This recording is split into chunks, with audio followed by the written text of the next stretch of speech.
मथुरा में फरसा वाले बाबा की मौत पर उबाल, दिल्ली आगरा हाईवे जाम। मथुरा जिले के कोसी कलां क्षेत्र में ब्रज के प्रसिद्ध गौरक्षक संत चंद्रशेखर, जिन्हें फरसा वाले बाबा के नाम से जाना जाता था, की संदिग्ध परिस्थितियों में हुई मौत ने पूरे इलाके में आक्रोश फैला दिया है। आरोप है कि गौतस्करों ने उन्हें वाहन से कुचलकर मार डाला। इस घटना के बाद गुस्साए सैकड़ों गौरक्षकों और स्थानीय लोगों ने छाता इलाके में दिल्ली आगरा हाईवे को जाम कर दिया, जिससे कई किलोमीटर लंबा जाम लग गया और यातायात पूरी तरह से बाधित हो गया। पुलिस ने मामला दर्ज कर जांच शुरू कर दी है और आसपास के इलाकों में आरोपियों की तलाश के लिए सर्च ऑपरेशन चलाया जा रहा है। ये थाना कोसी में कल रात्रि लगभग 3 से 4 के बीच में चंद्रशेखर और फरसा बाबा, ये इनके द्वारा एक वाहन को संदिग्ध मान करके रोका गया था, जिसमें कि कल घना कोहरा होने के कारण पीछे से एक ट्रक जो कि राजस्थान नंबर का था, उसके द्वारा आकर इनको हिट किया गया, जिसमें कि इनकी मृत्यु हो गई। जो कंटेनर इनके द्वारा रोका गया था उसमें किराने का सामान पाया गया और जो ट्रक पीछे से आया राजस्थान नंबर का, उसमें तार लदे हुए थे। जो ट्रक है उसके चालक और परिचालक दोनों अलवर राजस्थान के रहने वाले हैं और ट्रक दुर्घटनाग्रस्त हुआ और चालक भी चोटिल हुआ है, जो कि उपचाररत है। इसमें गौ तस्करी की किसी प्रकार की कोई बात नहीं आई है। जो कुछ लोग इस घटना को लेकर के इकट्ठे हुए थे, उनके द्वारा थाना छाता में जाम लगाया गया व पथराव किया गया। आवश्यक बल प्रयोग करके जाम खुलवा दिया गया है। अग्रिम वैधानिक कार्रवाई की जा रही है। भारतीय जनता पार्टी कहां तनाव न पैदा कर दे, ये सोचना है। अगर मथुरा में, वृंदावन में, धार्मिक स्थान पर साधु के साथ अगर ये व्यवहार हुआ हो, और वहीं काशी में जहां प्रधानमंत्री कई बार चुने गए हैं, खुलेआम एक छात्र ने एक छात्र को मार दिया, खुलेआम गोलियां चल रही हैं। इससे पहले गोरखपुर में गोरख धंधा होते हुए देखा होगा आपने, वहां भी खुलेआम गोली मार दी। पूरे प्रदेश में जो चाहता है वो कर लेता है, कोई कानून व्यवस्था की कोई व्यवस्था नहीं बची है। और किस तरीके से चीजों को नफरत में बदला जाए, ये अगर कोई सीखना चाहता है तो भारतीय जनता पार्टी से सीख सकता है। आनंद विहार स्कूल में बच्चों के जरिए सड़क सुरक्षा का बड़ा संदेश। पूर्वी दिल्ली के आनंद विहार स्थित एक निजी स्कूल में रोड सेफ्टी कॉन्क्लेव का भव्य आयोजन किया गया, जिसकी शुरुआत बड़े उत्साह और जागरूकता के संदेश के साथ हुई। इस कार्यक्रम में केंद्रीय राज्य मंत्री हर्ष मल्होत्रा मुख्य अतिथि के रूप में शामिल हुए।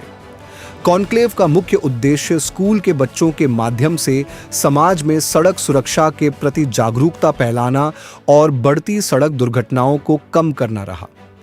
कार्यक्रम के दौरान छात्रों ने लघु नाटक यानी नुक्कड़ नाटक प्रस्तुत किए, जिनमें ट्रैफिक नियमों के पालन का महत्व प्रभावशाली ढंग से दिखाया गया।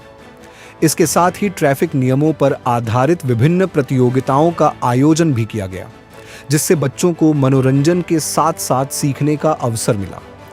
आयोजकों ने बताया कि इस पहल को आगे बढ़ाते हुए पूरे दिल्ली के स्कूलों में इस तरह के कार्यक्रम आयोजित किए जाएंगे, ताकि अधिक से अधिक बच्चों तक सड़क सुरक्षा का संदेश पहुंचाया जा सके।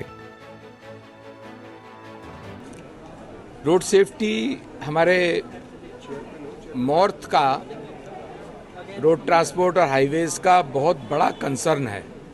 स्वयं प्रधानमंत्री जी ने अभी पीएम राहत स्कीम को लॉन्च किया है, जिसमें रोड पर होने वाला एक्सीडेंट केवल हाईवे पे नहीं, स्टेट हाईवेज पे भी होता है, तो उसमें 1 हफ्ते तक हॉस्पिटल के अंदर किसी भी हॉस्पिटल में ट्रीटमेंट फ्री होगा या 1.5 लाख रुपए तक का ट्रीटमेंट फ्री होगा। इन दोनों में से जो कम होगा उसको करेंगे।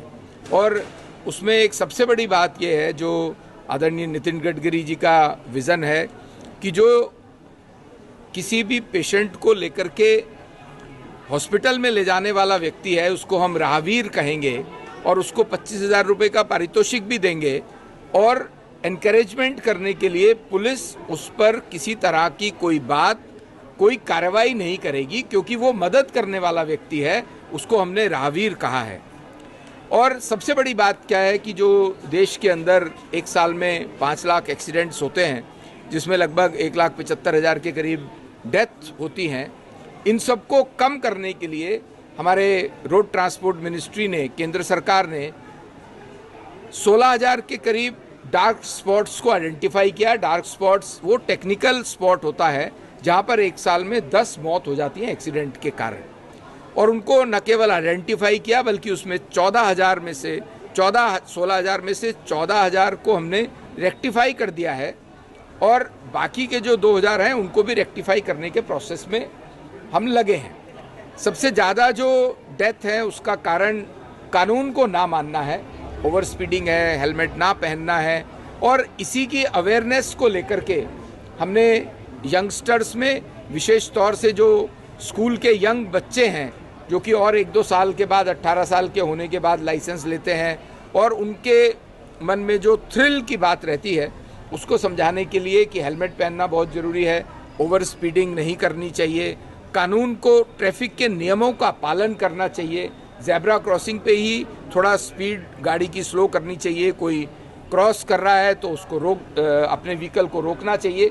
इन सब चीज़ों की अवेयरनेस के लिए आज हमने विवेकानंद विद्यालय पूर्वी दिल्ली के अंदर आसपास के लगभग 100 विद्यालयों से बात करके उनके बच्चे, उनके टीचर्स, पेरेंट्स को यहाँ पर बुला करके एक बड़ी एग्जीबिशन लगाई है, और कुछ नुक्कड़ नाटक भी दिखा रहे हैं, और बच्चों में इसकी क्विज, पोस्टर मेकिंग और ड्राइंग कॉम्पिटिशन्स, ताकि रोड सेफ्टी का अवेयरनेस अधिक से अधिक समाज में हो सके। आज है ये जो विवेकानंद स्कूल में है जो रोड सेफ्टी एनक्लेव शुरू हुई है, जो ministry of road transport and highways की इनिशिएटिव है। This is a good initiative, ये अच्छी शुरुआत है, बिकॉज ये दो रिस्पॉन्सिबिलिटी इन द रोड, आई से responsibility in the road that should start from the younger age itself. जो स्कूल के बच्चे से है शुरुआत होनी है वो अच्छी है, बिकॉज स्कूल का बच्चे हैं, they are the greatest influencers. The family में भी इन्फ्लुएंस कर सकते हैं, अपने दोस्त के साथ इन्फ्लुएंस कर सकते हैं, उनकी बात कोई काट नहीं सकते हैं, इसलिए ये अच्छी चीज़ है। I extend the best wishes to the organisers of this. Thank you. Uttam Nagar में तनाव और धमकियों के बीच भी कायम रहा अमन, सादगी से मनाई गई ईद। राजधानी दिल्ली के उत्तम नगर इलाके में इस बार ईद उल फितर का त्योहार खास परिस्थितियों के बीच मनाया गया। जहां आमतौर पर यह पर्व खुशियों, आपसी भाईचारे और उत्साह का प्रतीक होता है, वहीं इस बार हाल ही में होली के दौरान हुए विवाद और उसके बाद पैदा हुए तनावपूर्ण माहौल ने लोगों की चिंता बढ़ा दी थी।